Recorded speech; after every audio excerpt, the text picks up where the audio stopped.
On the 1st of October 2007, gold broke out to all-time highs for the first time in a year and a half. From that moment on, the unemployment rate in the United States began to rise aggressively, economic growth began to slow down, and ultimately it led to the global financial crisis later in 2008. In 1972, gold prices surged by 60%, right before the United States witnessed a destructive second wave of inflation, where headline CPI reached a staggering 12%. In fact, gold did the same thing in June of 1978, reaching past its previous all-time high from 4 years before, signaling that the United States was about to experience another wave of inflation where CPI this time reached a staggering 15%. Gold is breaking out to new highs today, breaking above a resistance that is marked by gold's top in 2011, 13 years ago, and in August of 2020. As we've just seen throughout history, gold breaking out to new all-time highs is typically not such a good sign for the US economy. In the 1970s, it signaled that inflation was about to come roaring back, and in 2007, it signaled that an economic downturn was not far off. So today we need to take a serious look at what message this breakout in gold is sending us and whether we should be buying this breakout to protect ourselves as investors. To get to the bottom of this, we need to look at this chart here that shows you gold's price but inverted. And when we add something called real interest rates on top of it, we see gold has a perfect inverse correlation with real interest rates, or what's called real yields. When gold falls, it typically means that real interest rates are about to rise or are rising. And when gold rises, well, that usually means that real interest rates are about to fall. And right now you can see that gold's breakout is indicating that real interest rates are about to collapse. Or at least that's what gold investors are telling us right now. They're betting on real interest rates coming back down. And if that happens, it has massive implications for the economy, because real interest rates are essentially a reflection of the current state of the economy. And we can see that when we track real interest rates against real economic growth. So real being adjusted for inflation. And again, we can see there's a very tight correlation between the two. Higher economic growth typically means higher real interest rates. Lower economic growth typically means lower real interest rates. And as we just saw, the lower real interest rates are, the more attractive it becomes to own gold, which was definitely the case in these periods that you see right here, where gold was rising incredibly quickly. And that makes sense. If investors need to choose between owning debt, like treasury bonds or cash, or owning gold that basically just stores value, they're going to choose debt when interest rates are high enough to compensate for inflation, and they're going to choose gold when interest rates are too low to compensate for inflation. So gold breaking out today means that investors are betting that real interest rates are going to be falling from here. And if they're right,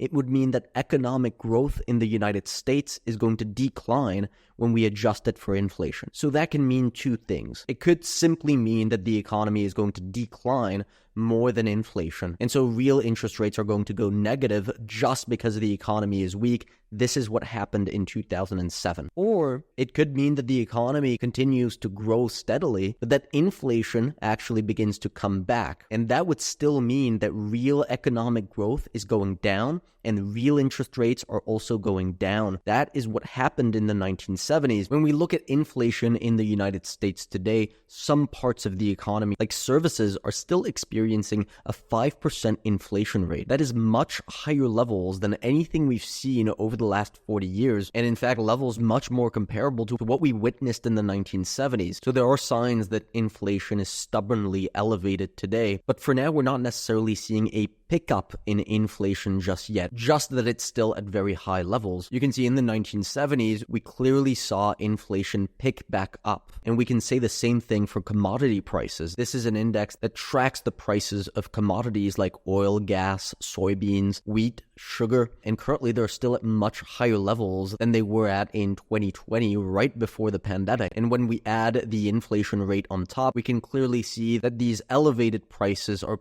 partly the reason why we haven't seen inflation come back down to the Fed's 2% inflation target. However, commodities are not really showing signs of moving back up. For now, they just seem to be consolidating at these high levels. So on the inflation front, it looks like inflation is going to stay stubborn at 3%, but not necessarily begin a second wave right now. It is a different story for the economy, however. This is a chart of the default rate on consumer loans, and you can see those have been rising incredibly quickly throughout 2023 and 2024. Default rates on consumer loans have gone from the lowest level ever to very quickly surging back above pre-pandemic levels. The low default rate that we witnessed in 2020 and 2021 coincided with stimulus checks, debt forgiveness, and rock bottom interest rates. Today, interest rates are at the highest levels in decades. Now, to be fair, on a relative basis, default rates are still lower than they were before the financial crisis even began. But that is perhaps where the golden breakout that we're seeing today is telling us that the economy is going to continue weakening. We think, unfortunately, that's what's happening right now. Gold is telling us that inflation is stubborn, but the economy is going to be weakening. Gold is currently breaking out above a huge resistance level that it's been struggling with over the last 4 years, and it's finally now breaking out above it with the very first weekly close above the trend line. If this breakout holds, gold could quickly make its way up towards our target of $2,700. And this cup and handle pattern that you see here suggests that gold is only just beginning a brand new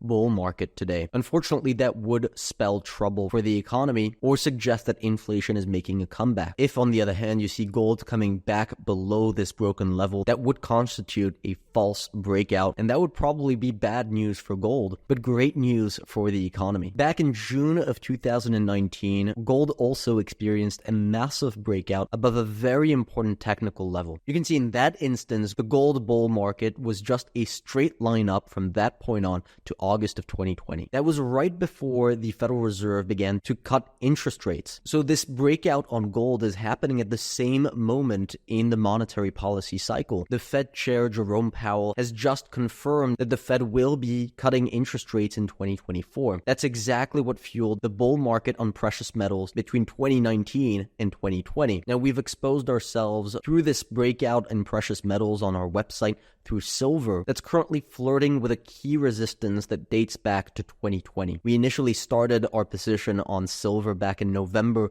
of 2023 when the Federal Reserve started to talk about rate cuts. If silver breaks out here, it could rapidly make its way up to $37 in a type of short squeeze move up like we saw here in 2020.